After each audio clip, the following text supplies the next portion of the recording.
Imagine stepping out onto a quiet, well-manicured street in Nasser City, Cairo. This is a respectable, pretty high-end area, known for its order, its privacy. Right. Very orderly. But for several days back in 2003, that order was just shattered by this truly awful, sickening stench, a really persistent, almost chemical smell. Yeah, it seeped out from just one apartment window and just hung there in the air. You can imagine it drew a lot of unwanted attention. And the source. An apartment rented just 3 weeks earlier. After days of complaints, the neighbors, they finally called the police. When the police arrived and had to force the door open, they were hit first by that just unbearable smell. And then the sight, seated upright on the living room sofa, fully dressed, was a body, heavily decomposed. And it was immediately clear this was murder. Yeah. The victim's throat had been cut violently, deliberately. Yeah, but this is where it gets really confusing right from the start. You've got this scene of brutal violence. The apartment itself, immaculate, neat, tidy, everything in its place. And locked. Every window, the door, locked from the outside. It almost looks staged, like dressed for a meeting that went horrifically wrong. And we know a man named Mr. Kamal Lotfy rented this upscale place. But he's vanished. So our mission here, for you listening, is to follow how investigators untangled this. How did they figure out who the victim was and who was this vanishing tenant who clearly committed this very calculated crime? Let's start right there at the crime scene itself, because it was full of these silent clues. Right in front of the body, on a little coffee table, investigators found a tray. And on it, 2 cups of tea. One was completely empty, drunk right down. The other was only partially consumed and, showing decay, evaporation. Nearby, an ashtray. It held 2 finished cigarettes, both the exact same brand. Little details, but they paint a picture, don't they? A shared moment, maybe relaxed conversation. But the physical reality of the apartment, that immediately brought up the central contradiction. Yeah, the police track down the apartment owner. He shows up with the lease documents. And these identify the tenant as Kamal Lotfy. And not just anyone, he claimed to be a highly respected journalist.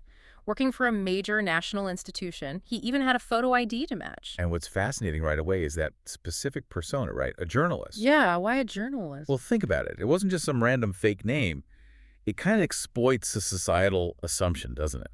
How so? Being a journalist from a big institution like that suggests influence, connections, trustworthiness, maybe even wealth. Okay, so he's using that status as the foundation for the whole setup. Exactly. He paid the deposit, signed a lease with this fake ID, and then, poof, vanished. But the story starts to unravel almost immediately, thanks to one person who actually saw him. The building caretaker. Yeah. The investigators brought him in. He was the one person who had actually dealt with this Kamal Lotfy. And what did he say? Well, he confirmed, yes, Lotfy rented the place, but then they showed him the body.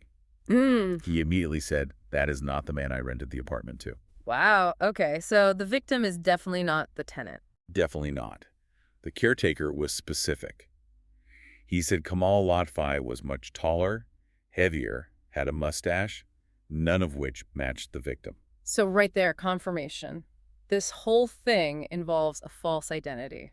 And a methodical killer. They found the knife, the murder weapon. Where was it? It was cleaned, wrapped in a bag, and deliberately hidden inside a kitchen cabinet, not just left there. That suggests real planning, careful cover-up. But, like you always hear, even the most careful ones leave something. And that's why forensics zeroed in on those really mundane things, the teacups, the cigarette. They became the pivot point. Absolutely. The forensic reports came back confirming fingerprints from 2 individuals in that room.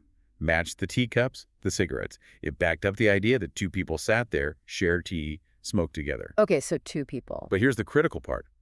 The fingerprints they lifted from the handle and the blade of that hidden knife, Let me guess. they matched the prints of only one of those 2 individuals. So the killer was definitely one of the 2 men sharing tea. Simple as that. Simple comparison. Huge deduction. And the physical evidence kept talking. Forensics figured out the killer washed the knife and their hands in the bathroom sink. How?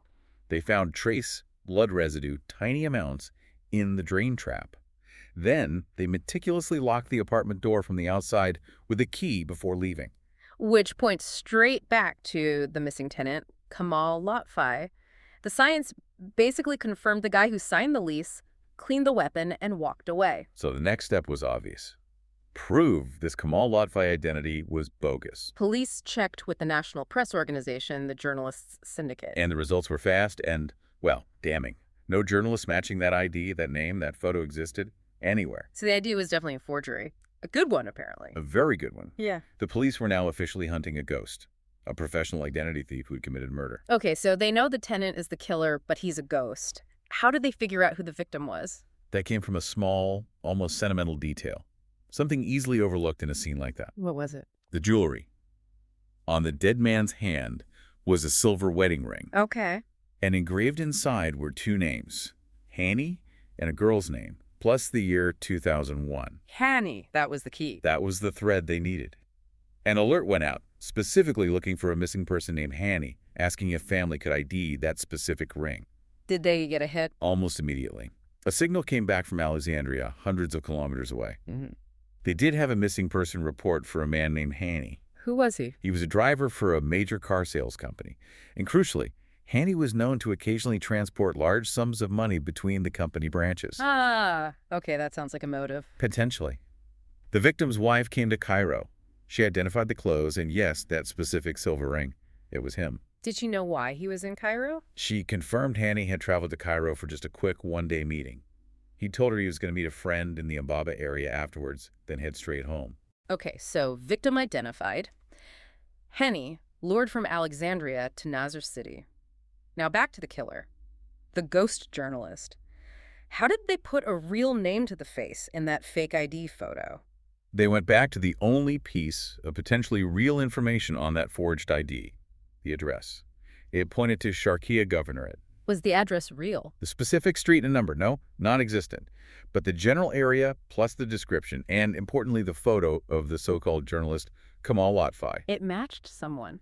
It matched the profile of an established, long-wanted con artist named Mahmoud, known to operate out of Sharqiya. A known con artist. What was his profile like? It explained everything. Yeah. Tall, well-built, known for being incredibly persuasive, eloquent, respectable, seemed very trustworthy. The exact traits he used for the journalist persona. Precisely. He'd used these traits to defraud numerous victims over about 7 years. His entire criminal career was built on exploiting people's trust in status and appearance. So when the police showed Mahmoud's photo to the landlord and the caretaker... Positive ID. Both said, yes, that's the man we knew as Kamal Lotfy. The ghost finally had a name, Mahmoud. 7 years. That highlights the sheer scale of his deception, doesn't it? This wasn't just a one-off scam. It was like his chosen profession built on a completely fake identity. A terrifyingly effective one. So how did they catch him? Did he just disappear again? Actually, no. The police tracked Mahmoud, who was, believe it or not, still presenting himself as this influential journalist persona. Where did they find him? In a coffee shop in Mbaba, the very area Hany had told his wife he was planning to visit after his meeting. Wow. So he was just carrying on. Seemingly so. Yeah. He was arrested quickly, and apparently he confessed pretty readily to the whole chilling plot. What was the plan, according to him? Mahmoud admitted he'd targeted Hany specifically. He'd learned somehow that Hany occasionally transported company money. That he thought Hany was carrying a lot. He believed Hany had around 200,000 Egyptian pounds on him, which back in 2003 was a huge amount of cash. Okay, so the motive was robbery. How did the journalist persona fit in? He used it to lure Hany in. He promised Hany a much better job opportunity, playing on Hany's ambition, desire to earn more, maybe move up. And the fancy apartment in Nasser City? That was crucial staging. It reinforced the image this successful journalist living a high-status life. It made the job offer seem legitimate, valuable. So he invites Hany there. Under what pretext? Just that Mahmoud needed to quickly pack a bag before they went off to finalize the job details somewhere else. Very casual. And the confession, did it match the forensic evidence? The tea? The cigarettes? Perfectly. Mahmoud confirmed they shared tea, smoked cigarettes, building that false sense of comfort and trust. And then? Once Hany was relaxed, unsuspecting, Mahmoud attacked. Swiftly. First, a powerful stab wound to the neck, then the fatal cut. God, that's brutal. And calculated. Yeah. He said he was careful not to get blood on the money bag Hany was carrying. Then he went through the cleanup, washing the knife, hiding it, locking the door from the outside as he left. Everything matched. Here's the twist you mentioned earlier, isn't it? The truly ironic part. Yes. The most profoundly tragic irony of this whole elaborate scheme. Mahmoud confessed that after all that, After forging the identity, renting the expensive apartment, staging the whole thing, committing this cold-blooded murder, Mm. he finally opened the bag Hany was carrying. What was inside? Only 600 pounds.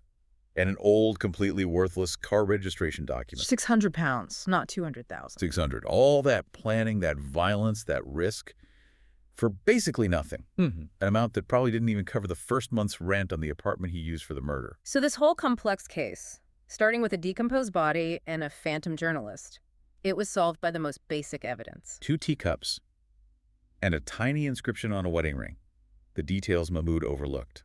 If we step back and look at the bigger picture here, this case is just such a powerful warning, isn't it, about trusting appearances? Absolutely. Mahmoud built his entire criminal life on exploiting that very human tendency, the belief that status, a good suit, a convincing title, equals integrity. Hany wasn't lured by threats, but by a promise of a better life offered by someone who just looked the part. Exactly. Which brings us to a final thought for you, our listener. What does it say about us, maybe about society, that someone like Mahmoud could operate for 7 years like this? Build an entire convincing identity as a powerful journalist, a complete phantom, and use that ghost to commit murder and nearly get away clean. What vulnerabilities exist, in a world that relies so heavily on documents, on titles, on perceived status? It makes you wonder about the nature of truth when deception can be crafted so effectively, doesn't it? A chilling thought. The entire truth and the tragic end of Hany's life, hidden in the tiny details a master con artist thought he'd completely erased.